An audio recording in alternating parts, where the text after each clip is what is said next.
Nilima Biswal. Today I will discuss about agricultural price policy in India. If you like my video, please subscribe my channel Economic Tech. In this class, I will discuss about need and objectives of agricultural price policy and agricultural price policy in India. First, I will tell about need and objectives. Okay, movement of price is a common feature, but rapid and violent movement or fluctuations in the prices of agricultural commodities have serious consequences on the economy of the country. The sudden steep fall in the price of a particular crop result in large loss to the farmers producing that crop as their income declines. This will force the farmers not to cultivate the crop, okay, next year, leading to a serious shortage in the supply of that food item, and that may force the government to import that food crop from foreign countries. Okay, alternatively, a sudden hike in the price of a particular crop may cause huge suffering to the consumers, which may force the consumers to discard it or to curtail their other expenditures substantially for meeting the consumption expenditures on their crop. In both ways, the large-scale fluctuations in the price of agricultural produce will create a disastrous effect on the economy of the country. Okay, in order to safeguard the interest of both producers and consumers, a comprehensive agricultural price policy must be suitably formulated.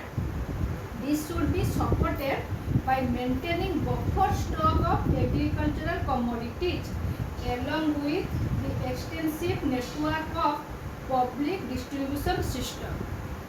These will provide minimum support price to the producers and arrange the supply of these agricultural produce to the consumer at fair price. Thus, while fixing the minimum support price and procurement price, such care must be taken to fix those prices at such level which will induce the farmers to produce more. Okay, because agricultural price policy can be designed as an instrument of growth. What are the objectives of agricultural price policy? The agricultural price policy of the country like India should have the following objectives.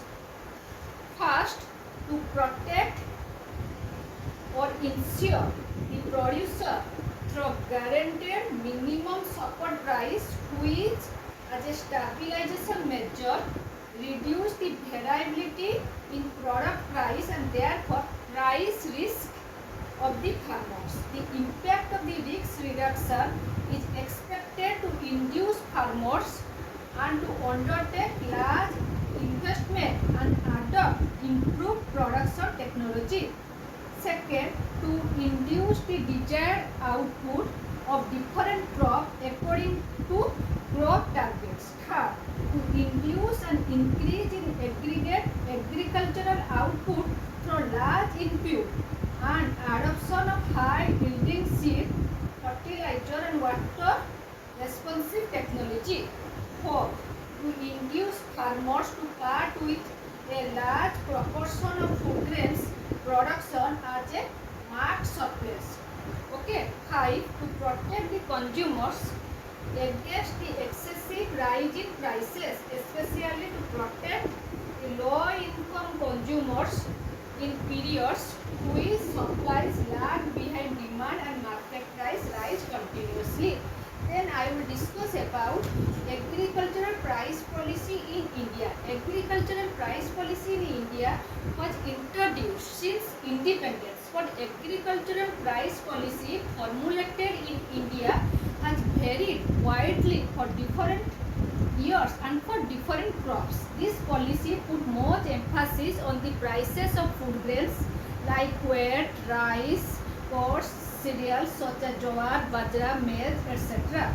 In India, the price policy was first introduced in 1947 with the formation of Food Grains Policy Committee, which recommended a policy of progressive decontrol, reduction of imports of food grains and substantial increase in the production of food grains.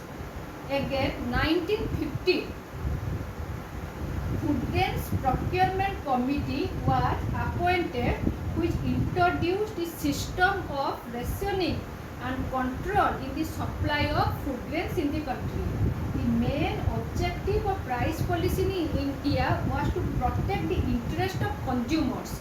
In this policy, no attention was paid to provide incentive price to farmers. It was only in 1964 a clear-cut policy was introduced for providing incentive price to farmers.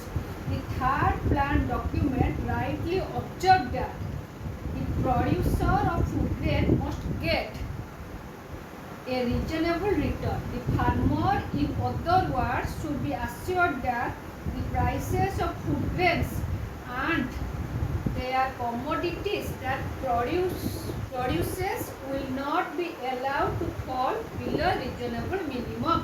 Accordingly, the Food Grains Price Committee was appointed in 1964.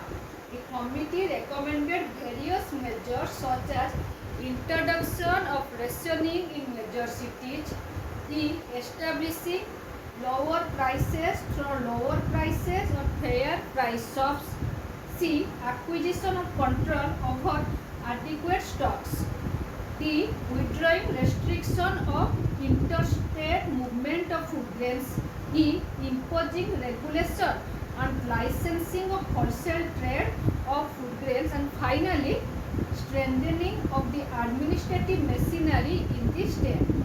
Again, as per recommendation of the committee, agricultural price policy was set up in 1965. Okay, in 1966, government appointed another food grains policy committee, which recommended the following matter in connection with the prices of agricultural commodities.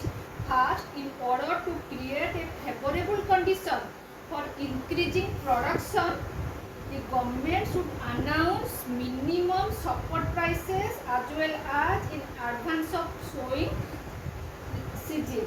Second, procurement price should be higher than support price so that it can offer proper incentive to the producer and reasonable price to consumer.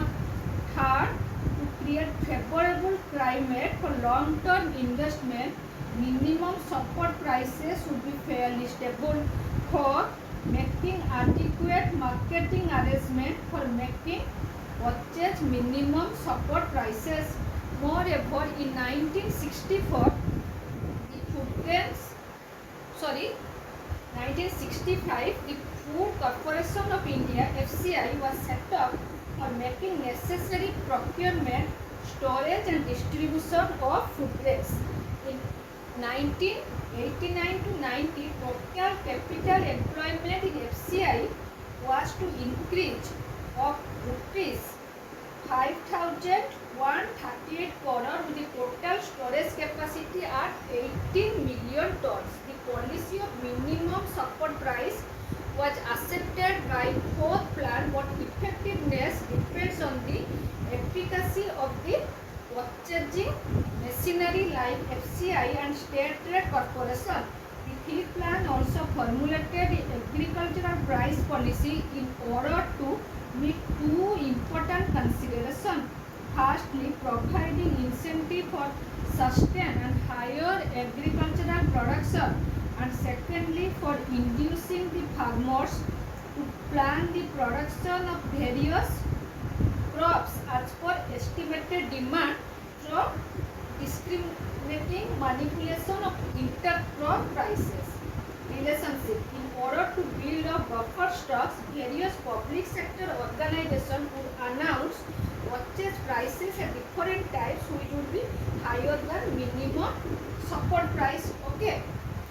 Measures introduced for enforcing price policy. The agricultural price policy, which was introduced just after independence, made a compromised with the situation and followed a variable policy progressive decontrol in 1947 and then partial control in 1955. Then in 1959 the government introduced state trade in food grains, particularly in rice and oil. After that, in 1964, the government introduced food zones for imposing restriction on the movement of food grains from one zone to another in order to enforce stability in agricultural prices. In this class, I will discuss need and objectives on agricultural price policy and measures introduced for enforcing price policy. In next class, I will discuss about effects of agricultural price policy and effects of agricultural price policy and establishment of shock